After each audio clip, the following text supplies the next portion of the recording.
For decades, China has been the skyscraper capital of the world. Between the years 2000 and 2020, China built more skyscrapers than any other country on Earth by far. During this period, over 1,500 skyscrapers were constructed, more than 60% of all new high-rises worldwide. But in 2020, that drastically changed. China introduced strict new rules banning the construction of buildings taller than 500 meters. 1 year later, it went further, limiting towers to 250 meters in most cities and just 150 meters in smaller ones. So, what happened? Why did the country that once was a leader in building skyscrapers suddenly stop? In the early 2000s, China was experiencing rapid economic growth and urban development. The government had set an ambitious goal of having 60% of the population live in urban areas by 2020. This meant relocating over 100 million people from rural villages to cities, which required massive investments in housing and infrastructure. Skyscrapers and high-rises became a key part of this plan. They were seen not only as solutions to overcrowding, but also as symbols of China's modernization and economic power. To support this growth, China invested over 1 trillion yuan, around 140 billion US dollars, each year into redevelopment projects. Entire neighborhoods were demolished and replaced with high-rise buildings and commercial towers. These projects were a way to create jobs, boost the economy, and show off the country's progress. Local governments played a major role in this building boom. In China's political system, local leaders are judged on how much they can grow their city's economy. Skyscrapers became a way for these officials to demonstrate success and improve their chances of getting promoted. To encourage the building of skyscrapers, local governments offered land at discounted prices, sometimes as much as 40% below market value. Cities competed with each other to build taller, more impressive structures to attract businesses and people. As a result, China became a global leader in skyscraper construction. Between 2000 and 2021, China built around 1,575 skyscrapers, which made up 60% of all new high-rise buildings in the world during that time. While major cities like Shanghai and Shenzhen were the main centers of this development, smaller cities, at least in Chinese standards, like Chengdu, Zhengzhou, and Hangzhou, also started building their own skyscrapers to join the race. But even at the height of the boom, cracks were beginning to show, quite literally. One of the most striking examples was the infamous Shanghai Tower. Built between 2008 and 2015, it stood 632 meters tall, making it the tallest building in China and the second tallest in the world at the time. Its design featured a spiral meant to reduce wind pressure during typhoons, and it was supposed to be yet another symbol of China's engineering strength, the country's most ambitious project at the time. But shortly after its completion, the reality turned out to be much more complicated. First, the building couldn't open immediately. The government hadn't yet developed clear fire safety standards for buildings that tall, so occupancy permits were delayed for months. When the building finally did open, it struggled to attract tenants. By 2017, nearly 2 years after completion, only about 60% of its office space was leased, far below expectations. Part of the problem was its unique shape. While the twisting structure looked impressive, it made large parts of the building hard to use efficiently. In addition, its advanced design made construction and maintenance extremely costly. After the pandemic, the skyscraper has sort of recovered, but it still remains as one of China's biggest failures. And it wasn't the only skyscraper facing problems.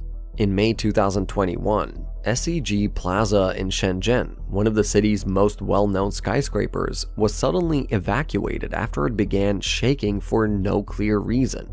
Engineers later confirmed there was no earthquake or structural damage, but the unexplained vibrations raised new fears about construction quality and safety standards.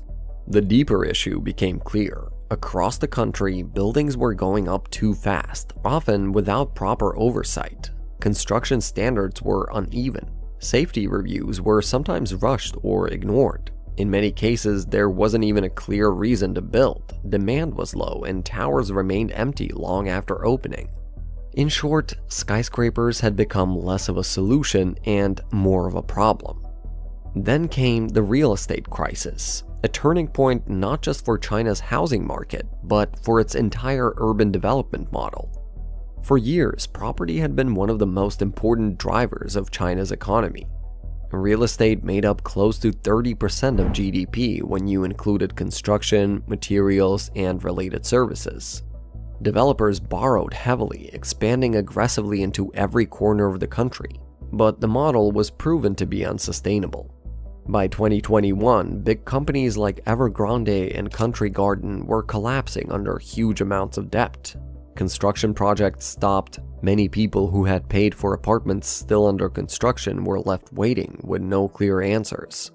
At the same time, homebuyers lost confidence. People stopped buying property and prices started to fall. Local governments also lost a big source of income since they made a lot of money by selling land to developers. And in the middle of the slowdown, skyscrapers started to look more like a liability rather than an asset. It became harder to justify the cost of ultra-tall buildings when so many of them stood underused or unoccupied. So, in April 2020, China's government stepped in. The Ministry of Housing and Urban-Rural Development and the National Development and Reform Commission issued new rules to stop unnecessary skyscraper construction. No new buildings over 500 meters would be approved. Any building over 250 meters would face strict review. Cities with populations under 3 million were banned from building anything taller than 150 meters. But it wasn't just about height. The government criticized what it called strange-looking architecture, buildings designed to attract attention rather than meet real needs. It banned copycat designs, especially those that imitated Western landmarks. New projects would now have to align with local culture, scale, and functionality.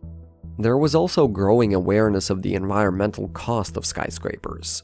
Tall towers require enormous amounts of energy to build, heat, cool, and maintain. Glass facades, while visually impressive, trap heat inside and make buildings heavily dependent on air conditioning. In a country that's aiming for carbon neutrality by 2060, these kinds of designs are becoming harder to defend. At the same time, China's population growth has slowed and urbanization rates have begun to level off. Many cities that once needed more housing and office space are now seeing vacancy rates rise instead. Some cities are even struggling with shrinking populations, making huge construction projects unnecessary and financially risky. The new rules on skyscraper construction are part of a broader move toward what the government calls high-quality development. That means prioritizing long-term stability over short-term growth, focusing on industries like technology and green energy rather than relying on construction and real estate to drive the economy. We are already seeing signs of this new approach. Instead of massive new skylines, many cities are investing in urban renewal projects, renovating old neighborhoods, improving public transport, building parks, and creating more livable spaces. The idea is to make cities better, not just bigger or more flashy. Now, this obviously doesn't mean that tall buildings will disappear completely from China. Major cities like Shanghai, Beijing, and Shenzhen will still have dense urban cores filled with high-rises. But the age of the super tall skyscraper race is over, at least for now.